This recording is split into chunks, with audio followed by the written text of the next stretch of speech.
I want to go back to what Josh just shared right at the beginning. He had a scripture he shared, didn't he, from Deuteronomy 33, I believe, from verse 26. If you've got a Bible, you might as well open it up. Let's look at it together. Kind of brings things together.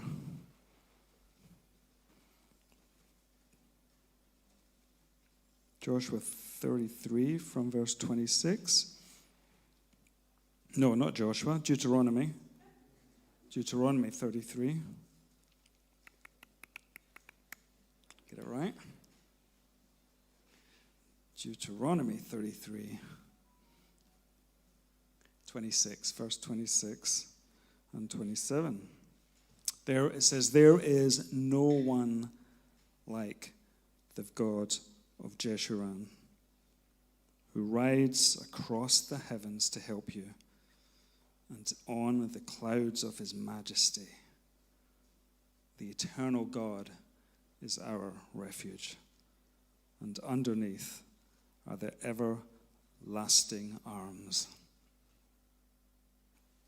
There is no one like the God of Jeshurun. There's no one like our God who's going to run to help us. Just like thinking about Gary there, it just reminded me of the prodigal son when he comes back, doesn't he?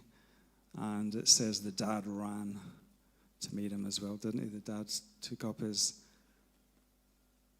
all his clothes and he ran to meet him.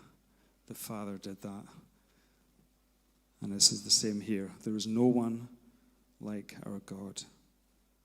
He runs across the heavens, or he rides across the heavens to help you. He's running to find you and to help you. And we had the tongue, Paul's tongue, and then we had a fantastic prophetic word as well. Both talking about praising God in the good times and the bad times, and then praising God and seeing him meet our needs and meet our lack. And we take that prophetic word as that God is going to meet our needs right now as a church. We claim it. We see he is our God who runs and rides to meet us. Some great testimonies, Izzy and Paul's talking about God moving in ways that we don't expect, even in hardened hearts, even in hearts that we think maybe are hardened over the years, or ways that we can't imagine in other worlds that are beyond our reach. But God is still moving right across the world. And I want to tell us a bit about what he's doing right now in other areas of the world. We've got this vision verse that we've had this year.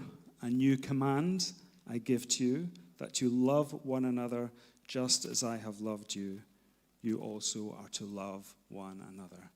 And it's that part at the beginning that says, "A new command I give you."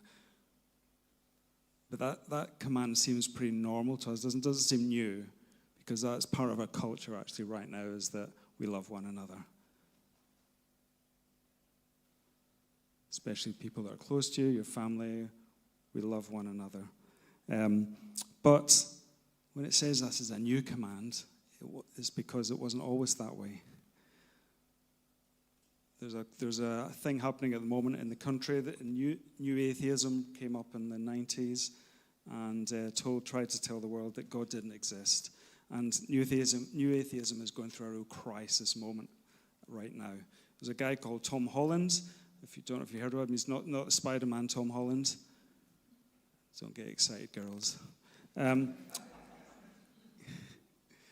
He's a historian, a guy called Tom Holland. He's a historian, and he's written a book called Dominion. And he wrote this book because he's fascinated about the Romans and the Greeks, and he wanted to delve into their culture. And what he found when he delved into that culture was that the culture was nothing like the culture that exists right now, the culture that we have right now. Let me just read a quote from Tom Holland. He said, "The more you live in the minds of the Romans, and I think even more the Greeks, the more alien they come to seem, the more frightening they come to seem. And what becomes most frightening really is a kind of quality of callousness that I think is terrifying because it is completely taken for granted. There's a kind of innocent quality about it. Nobody really questions it. Caesar is by some account slaughtering 1 million Gauls and enslaving another million in the cause of boosting his political career. And far from feeling in any way embarrassed by this, he's promoting it.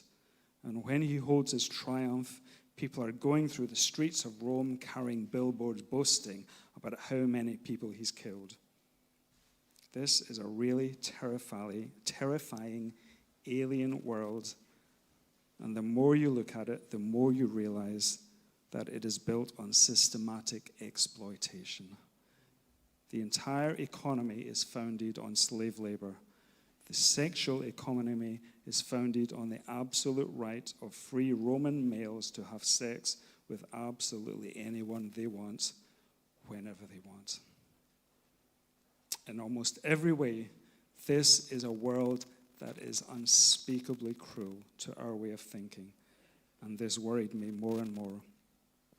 And he says, I am clearly not like the Greeks or the Romans in any way. So where do my values come from?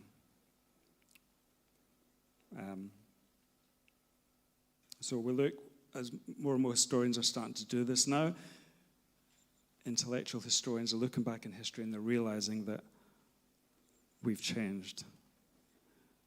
The world used to be a very different place when it was left to humanity. It was cruel, it was unkind, and actually a lot of the values that we have now have changed.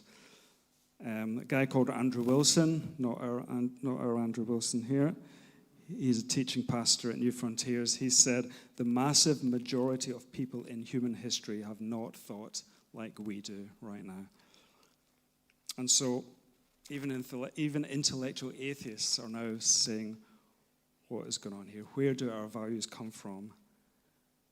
And they've had to say they come from Jesus. When Jesus came into the world changed. And the Western world right now has changed remarkably because of the values and what Jesus brought into the world. He changed the world. That's why it's called history, is his story. And he changed the world. And so there's a crisis moment in atheists, as you can imagine right now, because they are now having to go back and rethink and say, okay, what does this mean? What does this mean for me? What does this mean for atheism? And they're all arguing about it online. You can go on YouTube and see it all happening. They're arguing with each other. They don't know what to do with it. And it's an interesting moment. God is moving in hardened hearts and in ways that you cannot imagine right now.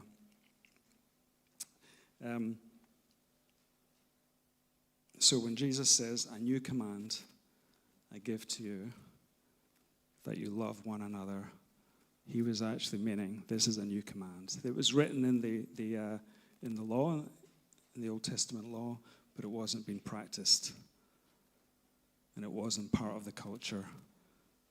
And so he's saying, this is a new command I give you. And it became part of our culture to love one another, to love our neighbor, and even it says to love our enemy. And Nick and Karen and I, we used to do a youth group here in the church back in the day. We used to have just kids from the neighborhood, non-believers. There was about 50 of them. It was crazy. But the more they got to know us, the more they wanted to know about our faith. So we decided to do a youth alpha with them. And as part of this youth alpha, we started talking to them about things that Jesus said. And then we just said, and he told us to love our neighbors. Well, as soon as we said that, they all fell about laughing. All these kids just in hysterics. And we were like, oh yeah, that is a bit crazy, isn't it? What a crazy thing to say, to love your enemy.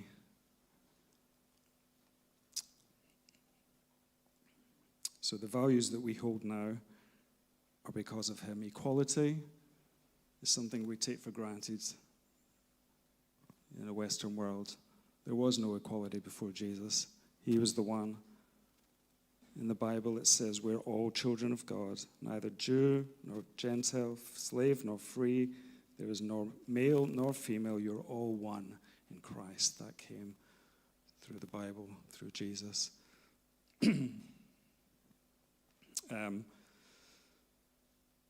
healthcare, social services, social housing, benefits, food bank, international law, human rights. There was no such thing as human rights because everybody just believed in looking after themselves and their own best interests. I saw that on when I was in town on Thursday. I took Samuel in the wheelchair and we wheeled him into town. We had a day out, and I was amazed because wherever we went, people couldn't do enough to help you. That was unbelievable. People were opening doors, they were stopping, they were moving out of the way, they were trying to help. I was amazed just how part of the culture helping others is looking after the vulnerable, looking after the needy. These things did not exist. And so it's things that I've taken for granted over the years. I'm now reevaluating things. Wow, just how much our culture has changed because of Jesus. So it's an interesting cultural moment at the moment, and it's something to be aware of. What atheists are starting to realize is that secular society doesn't work if it's left to run on its own. Yeah. What it's trying to do is get the fruit of Christianity without the root. Yeah, they're trying to get the fruit without having the root. And we all know without the root, the fruit doesn't last. And it's not going to work. And so we're here because we believe in that root of Christianity. The root of Christianity is a loving Father God who created us because he wanted to spend eternity with us. He wanted to spend eternity with you. And that is why he made you and created you. And that is why he sent Jesus. The root of Christianity is Jesus.